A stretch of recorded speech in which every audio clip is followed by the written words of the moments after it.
In this session, we'll begin exploring sequence-to-sequence models and their applications, focusing on T5 and MT5 for tasks like summarization and question answering.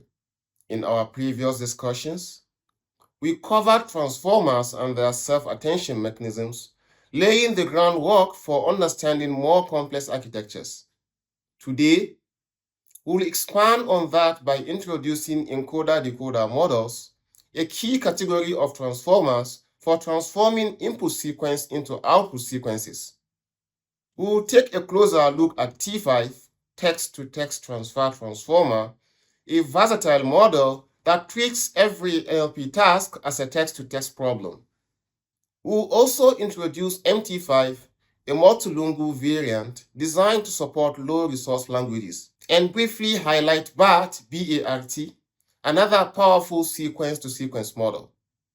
This session will provide a solid conceptual foundation for sequence-to-sequence models, setting the stage for hands-on fine-tuning and tool-based implementation in our next class. Let's get started. Hello and welcome. In this session, we'll be exploring sequence-to-sequence models.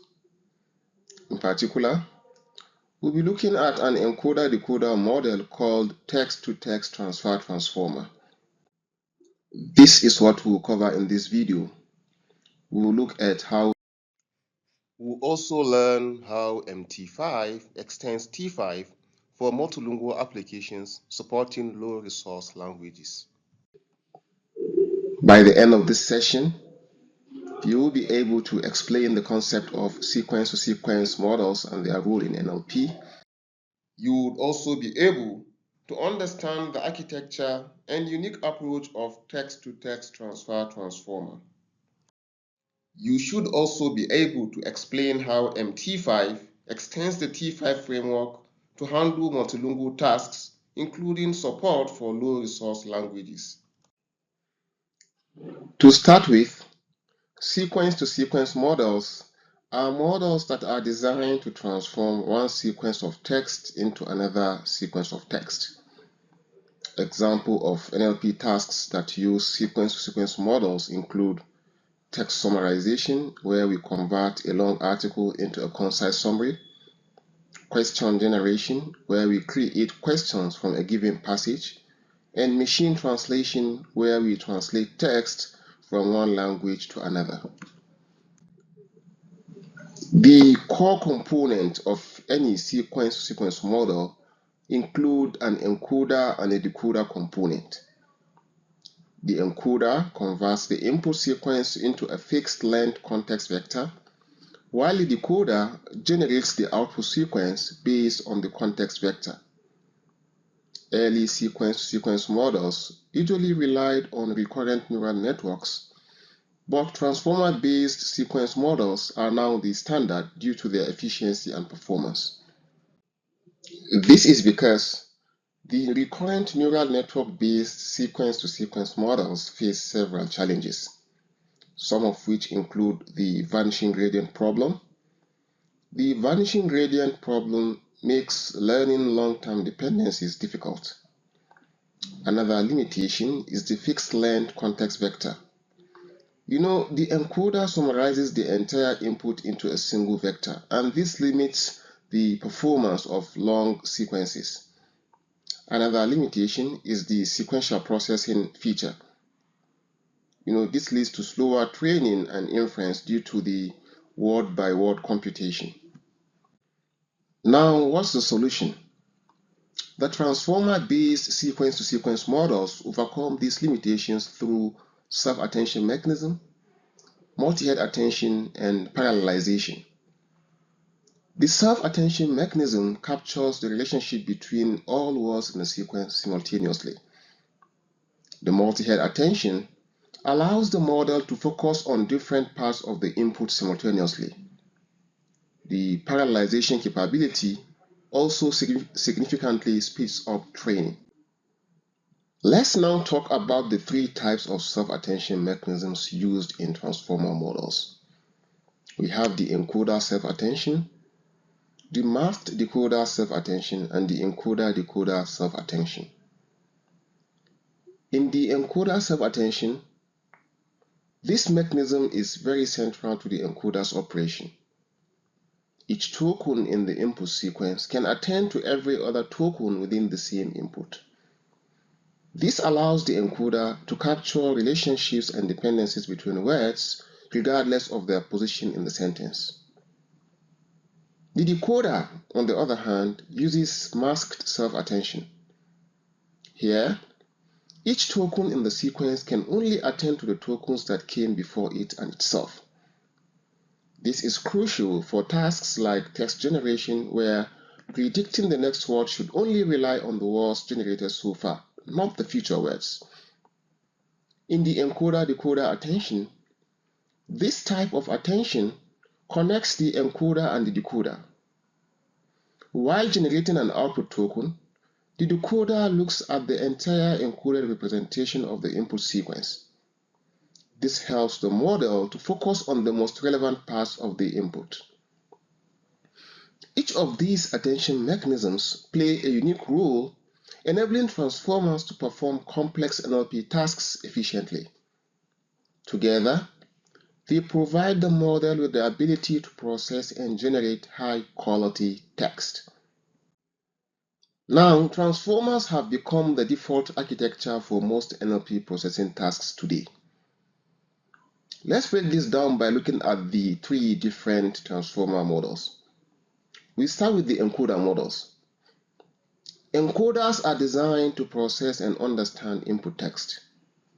They analyze the entire sequence of words and capture its bidirectional context. Think of examples like BERT, Rubata, and Cybert. These models excel at understanding tasks such as sentiment analysis, sentence classification, and question answering. Now, why do we need bidirectional context? This is because the encoder looks at the entire sentence before making any decisions. Decoder models, on the other hand, are generative. They are also called causal or autoregressive models because they generate one word at a time, and in doing that, they predict the next word based on the words already generated. Examples include the GPT series and Lambda. These models are natural choices for generation tasks like storytelling, dialogue generation, or creative writing. However, decoders are limited in that they can't condition on future words, and this makes them unidirectional. Encoder-decoder models combine the strengths of both encoders and decoders. The encoder processes and compresses the input into a meaningful representation. Then the decoder generates output conditioned on that encoded representation. Example includes T5 and MT5. These models are used for conditional generation tasks such as translation, summarization, and paraphrasing. In this lecture, we'll dive deeper into encoder-decoder models, specifically T5, in order to understand why they are so effective and versatile for NLP. These models bring together the best of both worlds, understanding and generation, and they do that with a view to solving a wide variety of tasks efficiently. Let's introduce text-to-text transfer transformer T5, which is a groundbreaking model developed by Google Research. The key innovation of T5 is its text-to-text framework. T5 approaches all NLP tasks, whether it is translation, summarization, question answering, or classification, as a text-to-text problem. What does this mean? It means that both the input and the output are treated as sequences of text. This unified format is one of the reasons why T5 is so versatile and easy to apply to a wide range of tasks. T5 is pre-trained on a massive dataset called C4, which is short for Colossal Clean Crawled Corpus. This dataset is derived from a large-scale web crawl, meticulously cleaned to remove duplicates, noise, and low-quality text. The result is about 750 GB of high-quality text data, which gives the model a broad understanding of natural language. Why is T5 so special? T5 doesn't just stop at solving individual tasks. It is designed to generalize across tasks. So by framing every problem in the same way, T5 simplifies the workflow for developers and researchers, and this makes it a versatile tool for modern NLP. In this lecture, we will explore T5's architecture, its design decisions, as well as why it stands out as one of the most powerful encoder-decoder models in NLP. In their 2019 paper, Raphael et al. Introduced text-to-text transfer transformer T5, which is a model that reimagines how we approach NLP tasks. The title of the work is Exploring the Limits of Transfer Learning with the Unified Text-to-Text Transformer.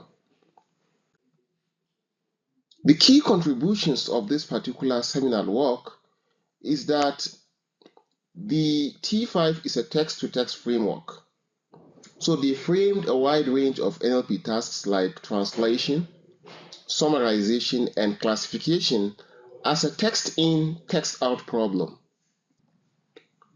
This unified format simplifies the application of the model across tasks.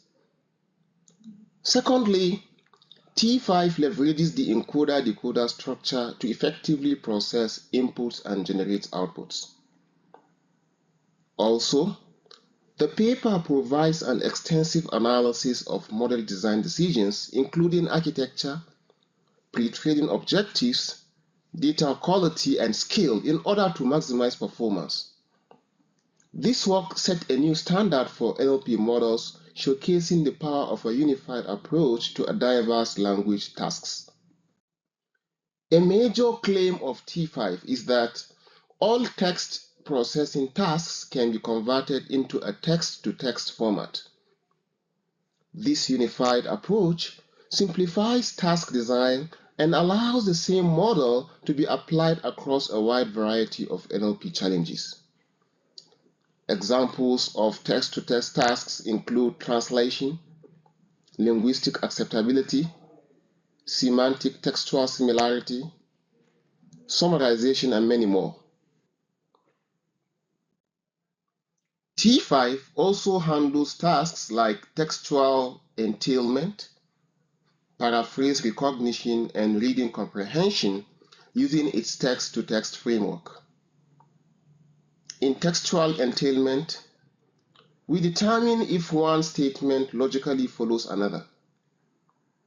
In paraphrase recognition, it checks if two sentences mean the same thing, while in reading comprehension, it answers questions based on context.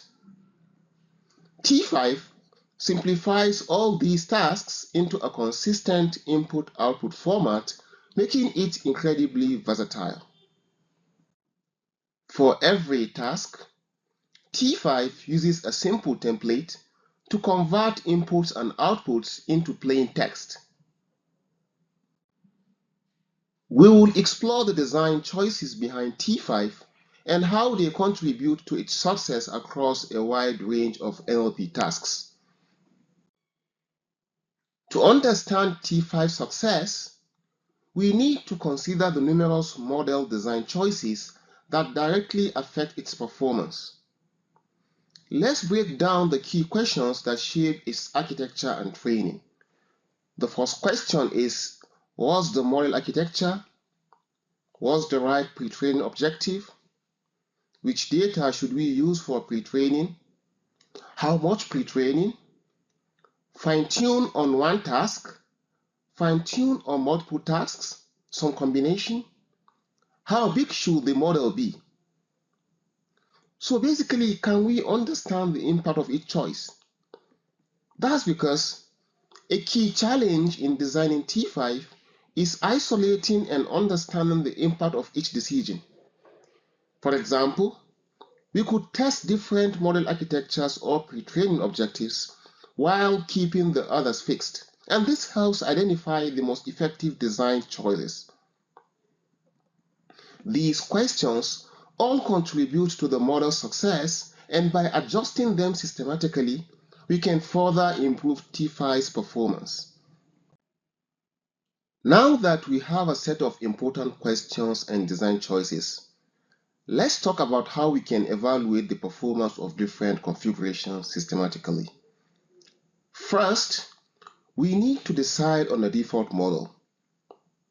This means selecting a baseline setup that we would use for comparison.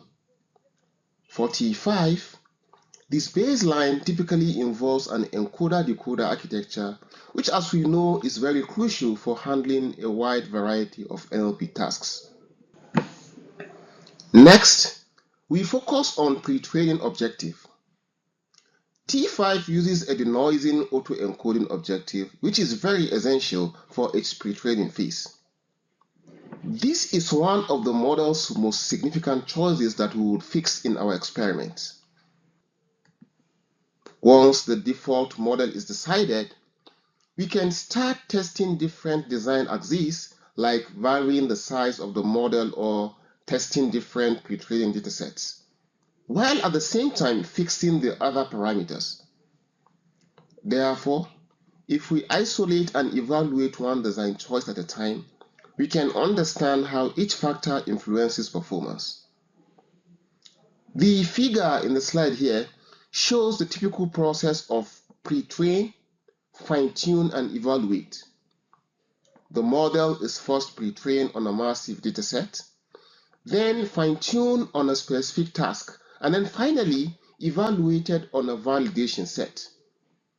This cycle helps determine how well the model adapts to new tasks and how much it has learned during the pre-training phase. Here are some key findings from T5's design and performance. The first key finding is the model architectures. Encoder-decoder models like T5 consistently outperform decoder-only language models. This architecture is more suited for tasks that require understanding both input and output. The second key finding is pre-training objectives. Fill in the blank style denoising objectives work best. However, computational cost is a key consideration when choosing this approach. The third key finding is unlabeled datasets. Training on in-domain data improves performance, but pre-training on smaller datasets can lead to overfitting, which is something to watch out for. The fourth key finding is the training strategies. Multitask learning, where the model is trained on multiple tasks at once, is very competitive with the traditional pre-train then fine-tune approach. However, balancing task frequency is very critical. The fifth key finding is scale. Scaling up the model size, training time, and then using ensemble models usually help optimize performance, but it's very important to do so within the constraints of fixed computational resources. Let's now dive into the first key takeaway in more details, which is the model architectures. Research has shown that encoder-decoder models like T5 outperform decoder-only language models for most tasks. The reason behind this is very simple. The encoder-decoder structure allows the model to process both input and output sequences more effectively. The encoder takes in the input, for example, a sentence to translate, while the decoder generates the output, that's the translated sentence. This setup is more flexible and powerful compared to a decoder-only model, which focuses only on generating the output without explicitly encoding the input. T5 supports multiple architecture choices depending on the task requirements. We have the standard sequence-to-sequence structure, that's the encoder-decoder. which is ideal for generative tasks like translation and summarization. We also have the language model, that's the LM architecture, which processes input left to right for tasks that require pure language modeling. We also have the prefix LM, which conditions on a prefix for tasks involving partial context, and this is very useful for text completion and constraint generation. These variations allow T5 to flexibly adapt to a wide range of NLP applications. In T5, different attention masks are used to control how the model attends to the input and output sequences. Let's look at the first type, which is the fully visible. This allows the model to attend to all tokens in the sequence, both input and output, and this is very common in the encoder-decoder setup. It enables the model to process the full context for both the encoding and decoding. The second type is the causal. Causal attention is typically used in decoder-only models. In T5, it is employed during generation to ensure that the model can only attend to previous tokens and then preventing the decoder from seeing future tokens. We also have the causal with prefix. This is a more specialized form of attention used in T5. Here, the model attends to both the previous tokens and a fixed prefix of the input sequence. This is useful when generating text based on an initial prompt, ensuring that the output remains contextually relevant to the prefix. Here, we present experimental results for T5 using the encoder-decoder architecture with a denoising objective. And as you can see, we have several performance metrics. But before we do that, the parameters are 2p and the cost is m. So what does P and M stands for? If you read the paper implementation for the text-to-text transfer transformer, they refer to capital L, which we'll see later, as the number of layers in a bat-based sized layer stack, and they also refer to P as the parameters in a bat-based sized layer stack, while M, according to them, refers to the number of flops required for an L plus L layer encoder-decoder model. So in that case, they obtain a glue value of 83.28, and glue stands for the General Language Understanding Evaluation, and it measures the general language understanding across multiple tasks. And this value demonstrates T5's broad NLP capabilities. You can also see another metric, that's the CNN-DM, that's the CNN Daily Mail. Basically, this is a performance on a news summarization task, and this value highlights T5's ability to also generate concise summaries. We also have other metrics such as the SQUAD, that's the Stanford question answering dataset. So here the value is 80.88.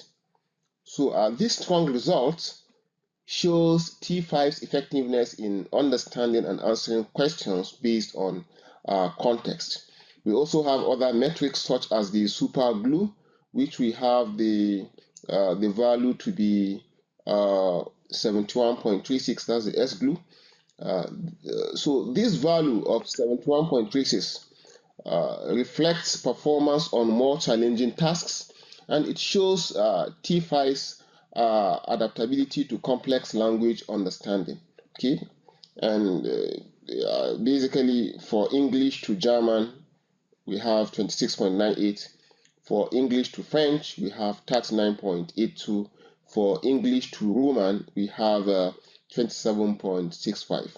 So these results demonstrate T5's strength and versatility across summarization, question answering, language understanding, and translation.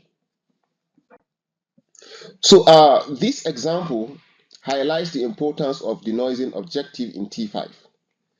The input text, for example, thank you for, then we have X, me to your party, Y, isn't it? And then the target to be obtained is X inviting Y last week. So as you can see, the input text has missing or corrupted parts, and it's indicated by the placeholders we have here, isn't it? So the target text inviting last week shows the corrected form of the sentence with the missing words filled here. So the model's task during pre-training is to predict the masked or missing tokens. And this is the core of T5's denoising objective. So if we train on such tasks, T5 learns to fill in the gaps and also generate coherent output. And this ultimately helps it in generalizing across a variety of downstream tasks like translation or summarization. Now, the 2P here, that's the number of parameters, refers to the model which should be twice the P which we have defined earlier, and it indicates the scale of the T5 model used in this particular experiment. And the number of parameters is a crucial factor in determining the model's capacity to learn complex patterns from data. And basically, larger models like T5 with many parameters generally perform better because they can capture more nuanced language patterns, even though they also come with higher computational cost.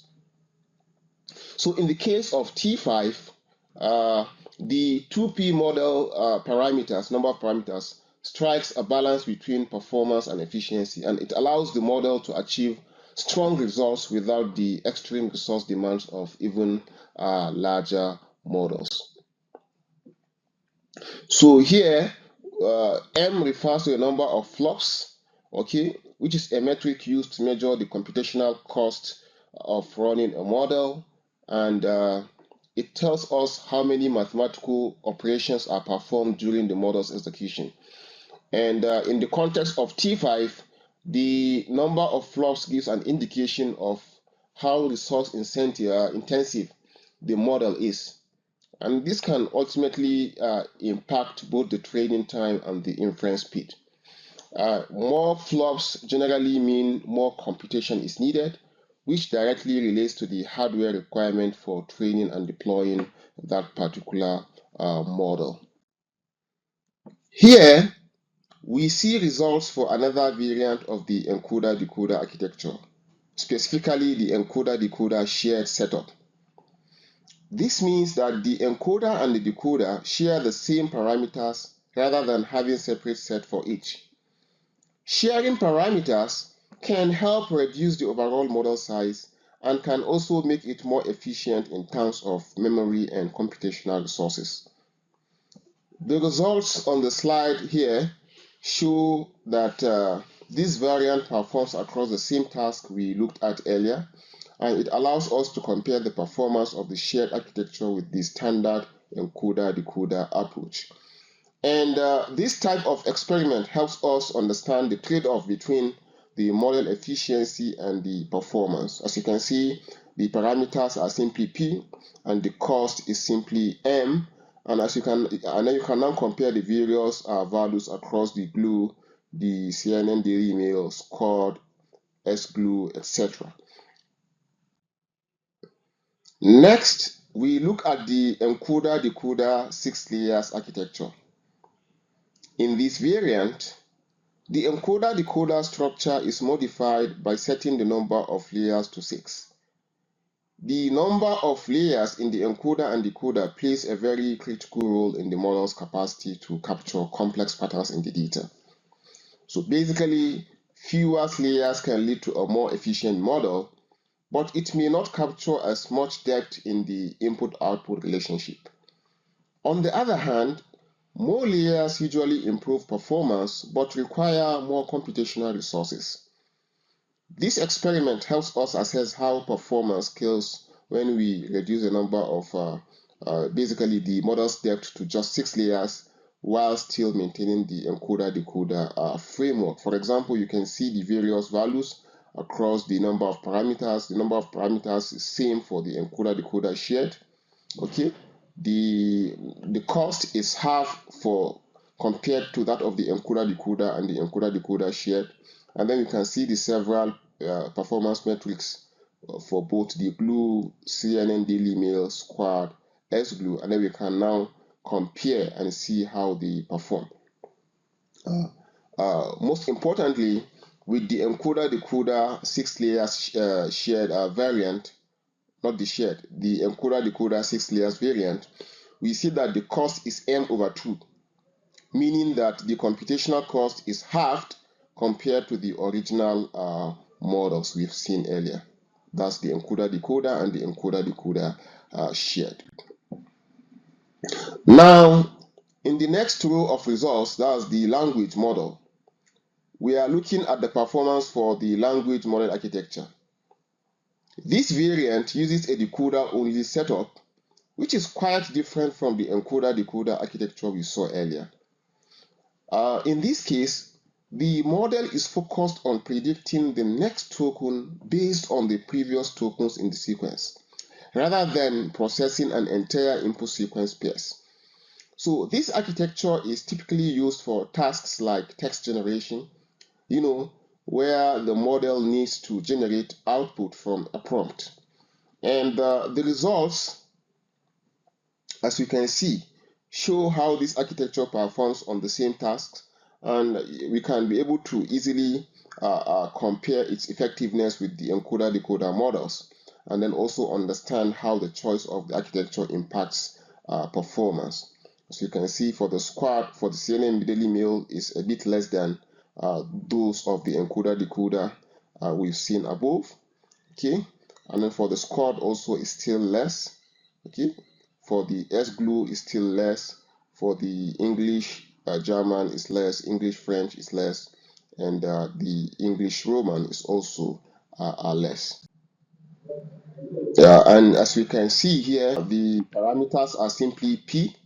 Okay, the parameters basically refer to the learnable weights within the model that are updated during training. And in a decoder-only language model, these parameters are primarily associated with the decoder, which generates predictions or text based on the input sequence. So the number of parameters is a key factor in determining a model's capacity. So larger models with more parameters can capture more complex patterns and relationships in the data, and this can lead to potentially better performance, but they also require more computational resources. In a language model, the model looks at both the input and the target sequence during training. The key idea here is that the model generates the target sequence based on the input sequence, and it does that focusing on predicting the next token at each step.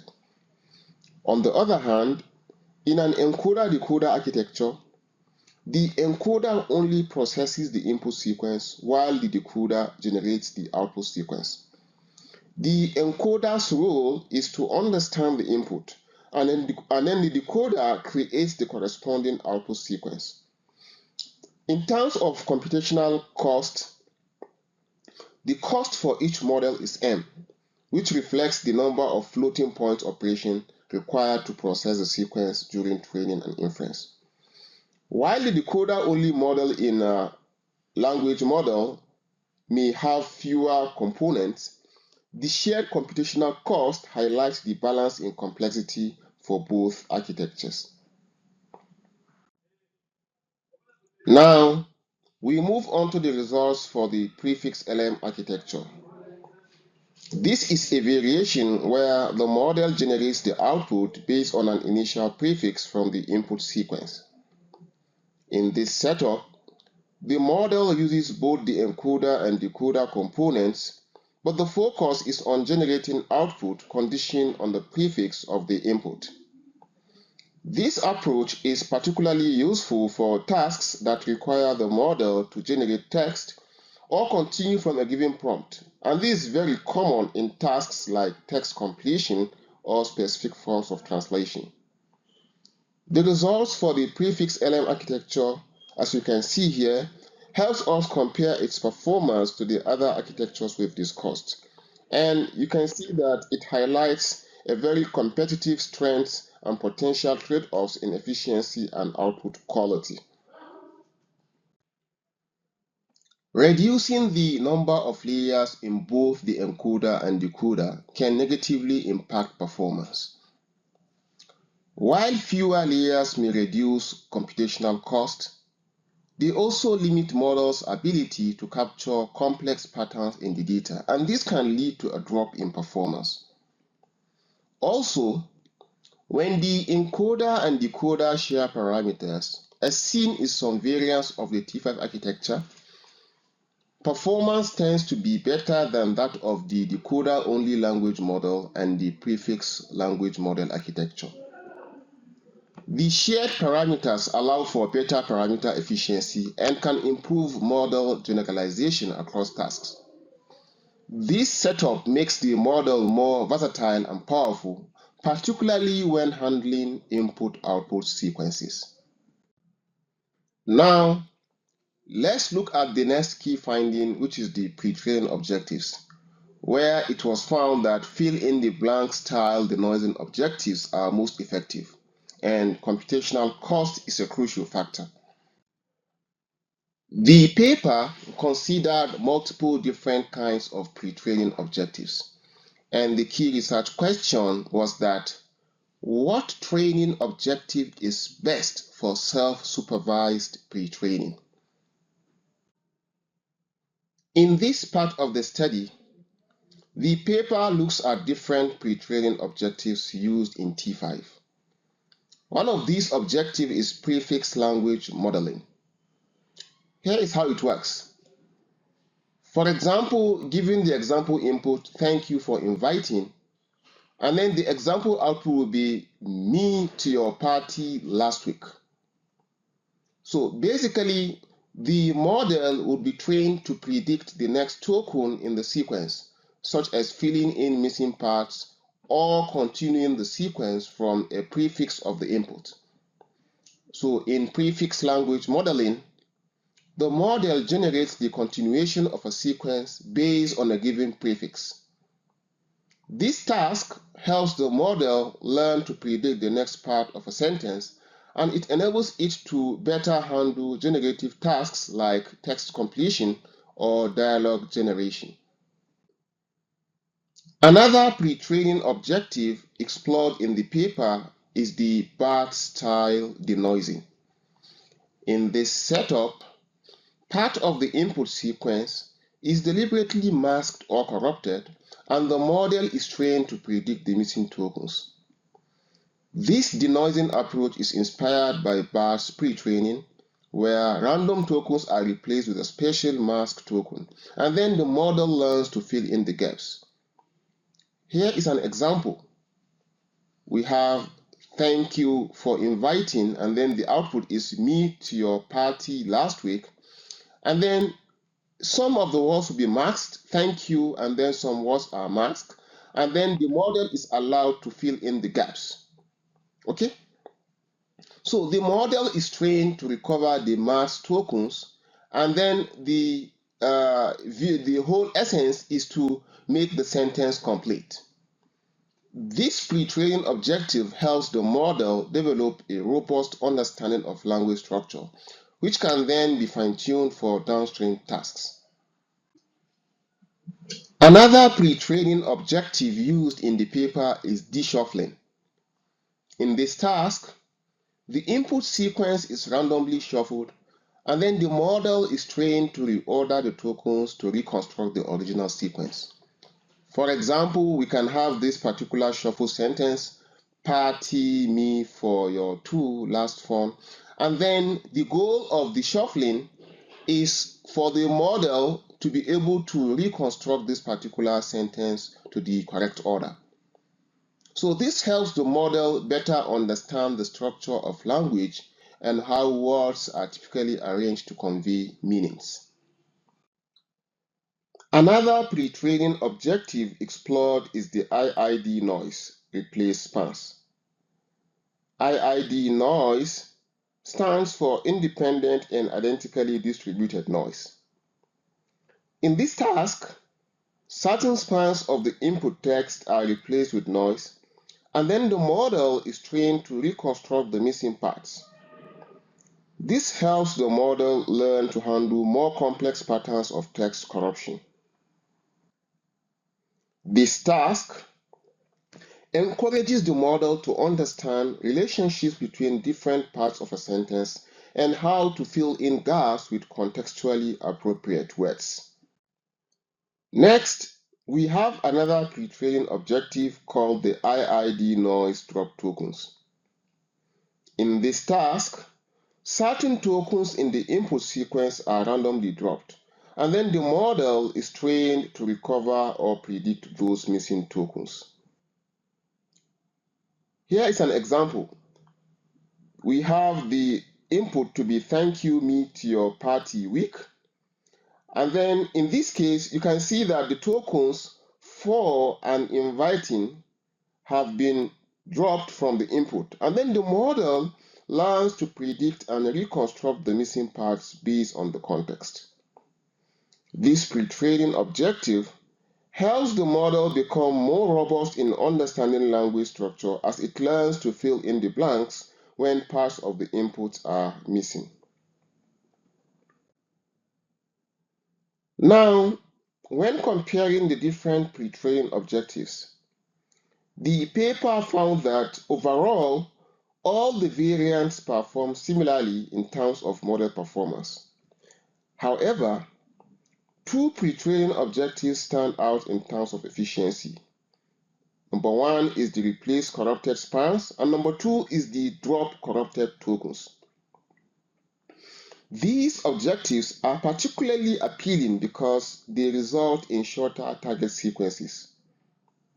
Shorter sequences mean less computation is required during training, and this leads to faster training times without compromising the model's ability to learn effectively.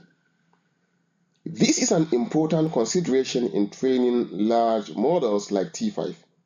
This is because it reduces training time without sacrificing performance and also improves efficiency. Now, let's address the question of how much data corruption is good enough during pre-training. The paper examines the performance of the IID corruption objective with different levels of corruption rates. Thus, how much of the input is intentionally corrupted or replaced during training. Here are the key takeaways. Number one, a low corruption rate might prevent effective learning. So if there is not enough corruption, the model doesn't face enough disruption to learn the necessary patterns, and then as a result, it may not generalize well. Secondly, a larger corruption rate can degrade downstream performance. So if too much data is corrupted, the model struggles to recover the original meaning of the sequence, and this can lead to poorer performance on real-world tasks. The third takeaway is that a higher corruption rate also means longer target sequences, and then this can slow down training. Longer sequences increase the number of operations the model needs to perform, and this can make the training more resource intensive. This means that there is a sweet spot in corruption rate. Too little or too much can hurt performance. Therefore, tuning this parameter is crucial for getting the best results. Now, let's talk about unlabeled datasets. The paper highlights an important insight, which is training on in-domain data. That is, data that is highly relevant to the task you want the model to perform can provide significant benefits. So, using in-domain data allows the model to learn patterns that are more closely aligned with real-world applications. However, there's a caveat. Pre-training on smaller datasets can lead to overfitting. So when the training data is too limited, the model may memorize specific patterns in the data rather than learning generalizable representations. This hurts its ability to generalize to new unseen data. And therefore, the key takeaway is that while domain-specific data is valuable, having enough diverse data for pre-training is very essential to avoid overfitting. Now, let's look at C4, which is the colossal clean crowd corpus which was used as one of the primary datasets for pre-training T5. C4 is a large-scale dataset made up of web-extracted text from April 2019, and it is English only. The dataset retains sentences with terminal punctuation marks in order to ensure proper sentence structure. It only retains only one copy of 3 sentence spans that occur multiple times to remove redundancy. On the other hand, it also removes pages with fewer than 5 sentences, references to JavaScript, sentences with fewer than 3 words, okay, placeholder lorem ipsum text, obscenities to ensure that the dataset is clean and appropriate for model training. So cleaning and filtering the data in this way provides a large but high quality resource for training language models. Here is a quick comparison of dataset sizes. Basically, this helps to understand the scale of data used for training. Compared to smaller datasets like Wikipedia, which are much more manageable. This is a glimpse of the C4 data. When working with pre-training data, the quality and relevance of the data make a significant difference in model performance. Through experiments, it has been consistently observed that clean and compact data generally outperforms larger datasets that are noisy or unstructured. This is because noisy data introduces irrelevant patterns and inconsistencies that can confuse the model rather than improve its understanding. Additionally, pre-training on in-domain data, that is, data specific to the target task or domain, leads to better results. The model gains more relevant contextual knowledge and makes it more effective when fine-tuned for specific tasks. The key takeaway is that focusing on well-curated, domain-specific data, even in smaller volumes, can be more beneficial than relying on massive, unfiltered datasets. Duplicates also reduce the diversity of information in the datasets and can cause the model to learn redundant patterns instead of gaining new knowledge. This shrinks the effective information content and can lead to degraded performance and weaker generalization on unseen data. So removing duplicates improves training efficiency and model accuracy. Also, with smaller or repeated datasets, the model tends to memorize patterns instead of learning the generalizable features. This reduces its ability to perform well on new unseen data because it focuses too much on the specific examples seen during pre-training. Finally, let's look at scale. That's comparison of scaling up model size, training time, and ensembled models for optimal use of fixed compute power. Scaling is a key consideration for optimizing performance when compute power is limited. We can explore trade-offs by increasing model size, extending training time, or combining multiple models through assembling. Each approach has its benefits depending on the task and available resources. Now let's look at the T5 model family, which comes in various sizes to balance these trade-offs. We have the T5 small, which is about 60 million parameters designed for lightweight tasks. We have the base, 220 million parameters, that provides a balanced option for many use cases. We have the T5 large 770 million parameters for more complex tasks, and we have the T5 3B and 11B, which are massive models with billions of parameters that deliver state-of-the-art performance at the cost of higher compute requirements. The dimensions such as D model, DFF, and the number of attention heads and layers scale up with larger models, increasing their capacity and representational power. So, choosing the right model size depends on your performance needs as well as the computational constraints. This table summarizes the performance of various T5 models across benchmark tasks such as glue, superglue, and squad. General trends shows that larger T5 models consistently outperform smaller ones, with the T511B achieving the best result across most tasks. Compared to previous best models, T5 sets new performance standards, particularly in tasks requiring natural language understanding and reasoning. The trade-off is that larger models require more compute power and memory.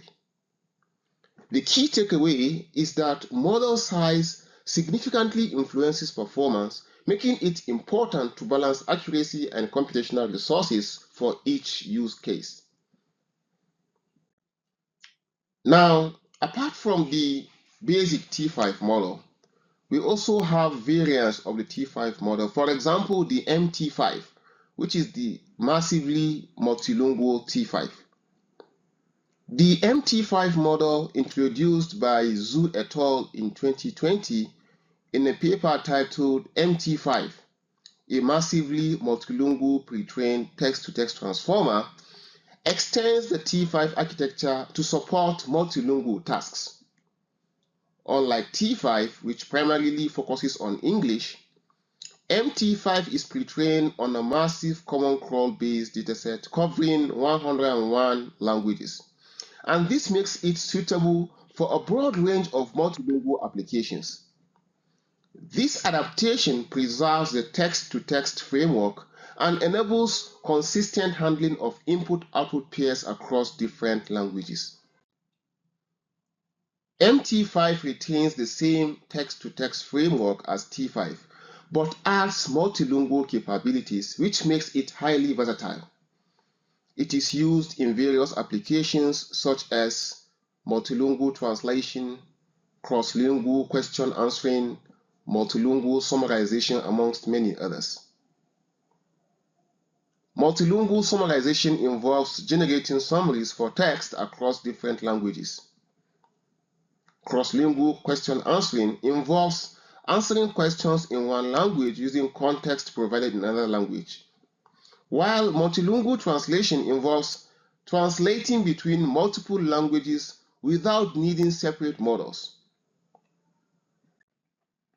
MT5 is pre-trained on the MC4 corpus, which is a multilingual variant of the Common Crawl dataset. It covers 101 languages and provides the model with broad language representation. This large-scale pre-training allows MT5 to generalize well across diverse multilingual tasks while maintaining the flexibility of the text-to-text framework. And as you can see in the slide here, we have Nigerian languages including Hausa, Igbo, and Yoruba. It is important to note that MT5 was only pre-trained on the MC5 corpus without any supervised training.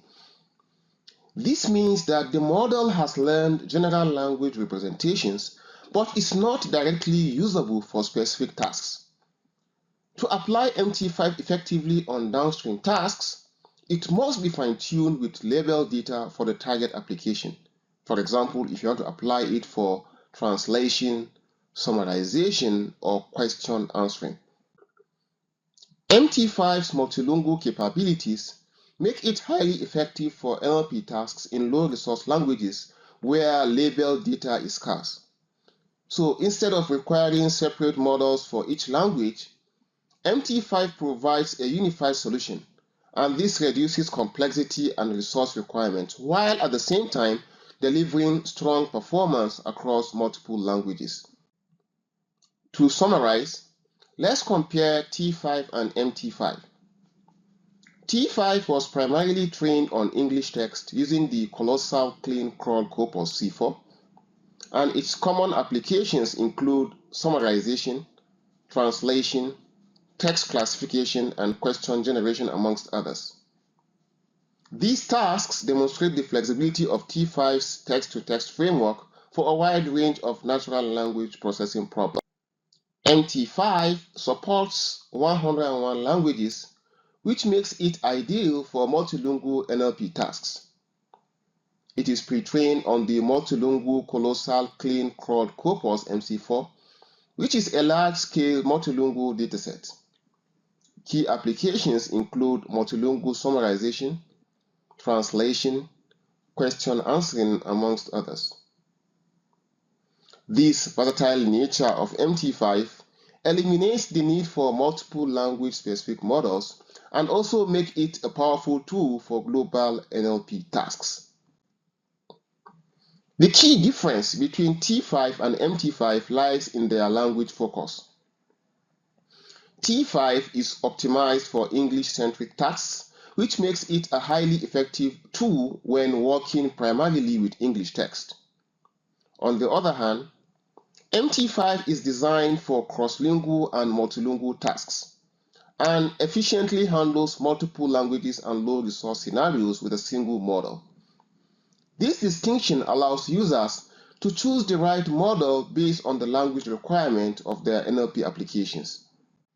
Now, apart from the T5 and MT5 discussed, we also have other encoder-decoder models. For example, the bidirectional and autoregressive transformers, BART, introduced by Lewis et al. 2020 in a paper titled Denoising Sequence-to-Sequence Pre-training for Natural Language Generation, Translation, and Comprehension. It combines the strengths of both autoencoding as found in BERT and autoregressive models like GPT. And this makes it effective for a wide range of tasks, particularly in text generation and reconstruction. It has a similar encoder-decoder architecture to T5, but with key differences. It performs competitively with models like Rubata and XLNet on classification tasks.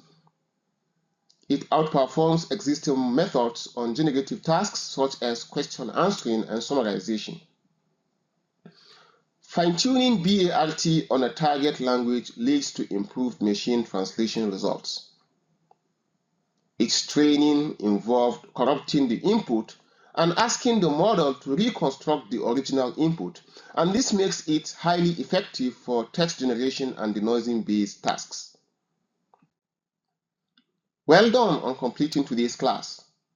Here are the key takeaways. We've seen that T5, MT5, and BART are encoder-decoder models. The general idea is to convert all NLP tasks into a format that the encoder-decoder can accept. We pre-train on large datasets and then fine-tune on many different tasks together. And these models are easy to use today using the Hugging Face Transformer library.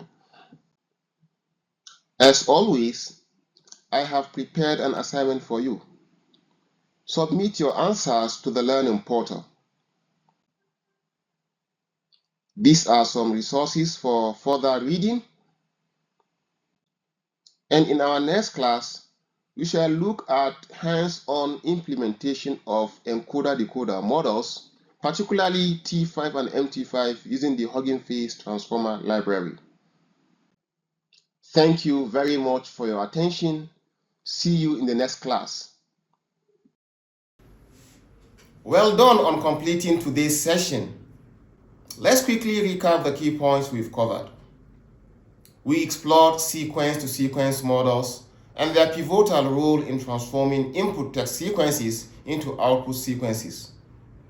We introduced text-to-text transfer transformer T5, highlighting its text-to-text framework, which treats every NLP task as a text generation problem. We also discussed MT5, an extension of T5 designed to handle multilingual NLP tasks. We also briefly touched on BART, as another powerful sequence-to-sequence model. A key takeaway from today's class is how sequence-to-sequence models leverage encoder-decoder architectures to solve diverse NLP problems, laying a foundation for practical implementations. To ensure you're engaged and practicing, I have prepared an assignment for you. The objective is to reinforce your understanding of sequence-to-sequence models and familiarize yourself with practical tools. Your task is to research different pre-trained sequence-to-sequence models available in the Hugging Face library. You are then to identify key differences between T5, MT5, and BART in terms of training data, architecture, and use cases. You are also to prepare a dataset suitable for a summarization task using T5. Upload your completed assignment to the Learning portal. The full details are available on the platform. Reach out to a teaching assistant for support if you have questions, and join the Google Classroom discussion for guidance. Thank you for your active participation. Get ready for a hands-on exploration of fine-tuning and practical implementation in the next class. See you soon.